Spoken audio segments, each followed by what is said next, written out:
ल त्यहाँ थियो अब त्यसपछि मलाई प्यारी भनेकोमा घाँस काट्न जान्छु नि अब हाम्रो घर चाहिँ लटरम्म सुन्तला फलिरहेको छ देख्न सक्नुहुन्छ बोकेर आइक्यो बहन डर गई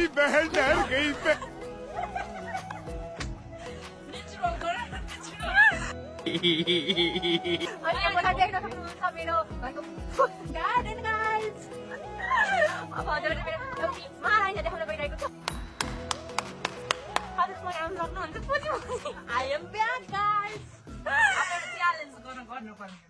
देख्न सक्नुहुन्छ मेरो प्यारी बहिनी भन्न मिलेन देख्न चाहिँ बहिनी जस्तै हुनुहुन्छ मभन्दा 5 वर्ष जेठी हुनुहुन्छ उहाँ चाहिँ कौन है ये लोग कहाँ से आते हैं गाइस अब चाहिँ हामी घाँस काट्न जान्छौँ अनि अहिले आएर भेट्छौँ म चाहिँ जान्दिनँ घाँस काट्न भेट्छौँ हजुरहरूलाई गाइस उहाँ चाहिँ सन्चनावागी मान्छे हो उहाँको च्यानल सब्सक्राइब नगरिदिनु होला उहाँ झुट बोल्नुहुन्छ गाइस हाम्रो त सुन्तला बोल बोल यत्रो भइरहेको मान्छे दिदी पाउँछ no.